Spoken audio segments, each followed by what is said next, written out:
At the gate for Delta Airlines Flight 174, Clyde Hansen's rucksack strap, frayed on one side, was sloppily tied with a shoelace.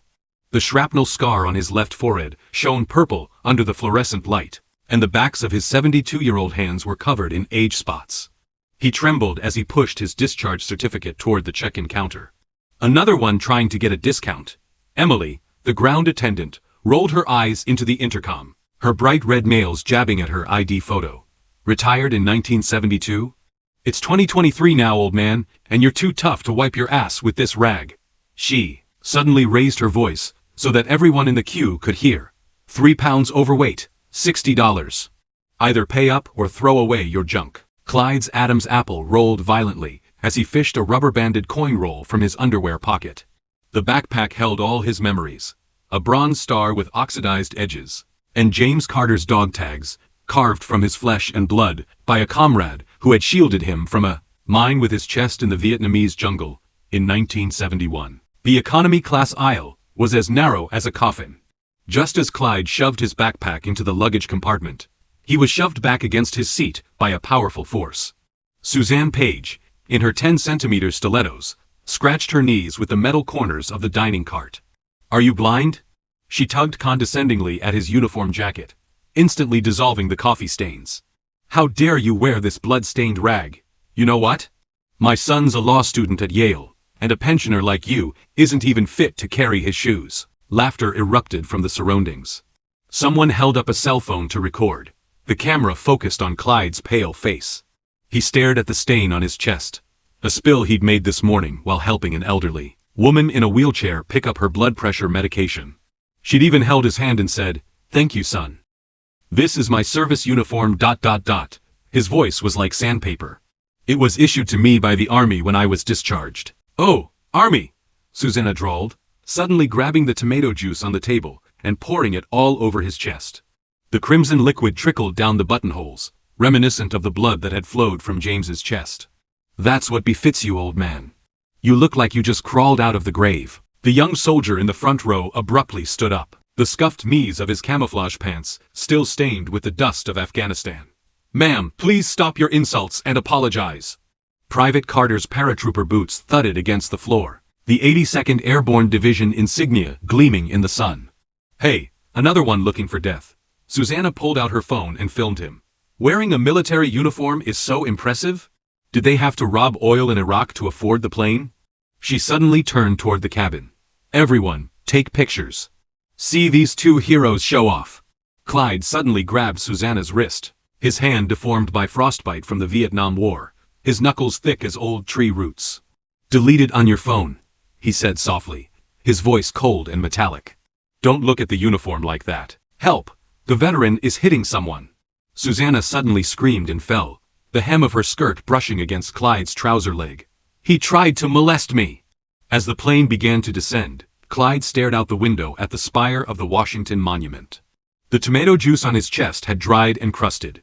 He rubbed James's dog tags repeatedly with his sleeve, the metal edge leaving red marks on his palm. The announcement suddenly blared, the captain's voice unusually solemn. "Mr. Clyde Hansen, please remain seated. There will be special reception on the ground. I repeat, Mr. Clyde Hansen, do not leave your seat." Susanna, who was applying lipstick, sneered. "Looks like the asylum is here to pick you up." She deliberately stepped over Clyde's foot, her heel scraping against his old injury. "What a shame, no one even accepts your ashes in an urn." Clyde said nothing. Last week, on a call from the Pentagon, the major offered to reissue the Congressional Medal of Honor, but he hung up. "Everyone who deserved it is dead," he repeated 3 times into the busy tone. The moment the plane taxied into the parking bay, the entire cabin fell silent. Outside the window, the white uniforms of 2 rows of Navy honor guards shimmered silver in the setting sun. Admiral Richard Patterson, commander of the Pacific Fleet, stood at the front, his 4 stars blazing like flames. "Oh my God! Susanna dropped her lipstick, spinning a scarlet circle on the carpet. Clyde slowly stood up, adjusting his uniform collar, as his fingertips brushed against the 3rd button, the one James had ripped from his uniform and sewn for him after his death. Private Carter snapped to attention, his right hand raised to his brow, tears falling on the holes in his knees. Private Carter of the 82nd Airborne Division. Salute, sir. The general's boots clattered closer as the hatch opened. Patterson stopped before Clyde. The 71-year-old general suddenly knelt on one knee, took his tomato juice-stained hand, and pinned his 4-star officer badge on his chest. March 12, 1971. The Battle of Anloque. The admiral's voice trembled. You sustained a 17-centimeter gash in your back from shrapnel while bombing an ammunition depot. You then dragged 3 wounded soldiers 2 miles. The report was mistakenly filed under missing persons, and we've been searching for you for 50 years. At the far end of the tarmac, white-haired Martha Carter approached on crutches, James's paratrooper badge draped around her neck.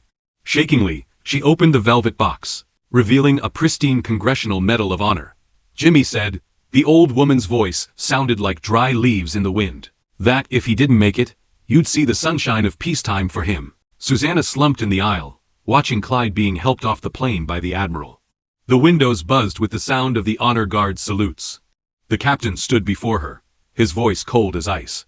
Delta will never hire you, and every airline will have you on their blacklist. No, I just double quotes. She clutched the captain's trouser leg, her false eyelashes half falling off. That wasn't tomato juice you splashed on him. The captain pointed out the window at the medal on Clyde's chest. It was blood spilt 50 years ago. The setting sun stretched Clyde's shadow long. He pinned the bronze star on Martha's chest and donned the belated Medal of Honor himself. The wind blew his blood-stained uniform, revealing the hideous scars on his back, like a river spanning half a century. James, he whispered to the sky. Look, peace. The honor guard in the distance raised their guns again, the sound of gunfire startling a flock of pigeons. Clyde raised his wrinkled hand and gave a slow military salute, the same gesture he had made 50 years ago in the Vietnamese jungle, watching his comrade close his eyes. Some respect, even if it is 50 years late, is still as heavy as 1,000 pounds.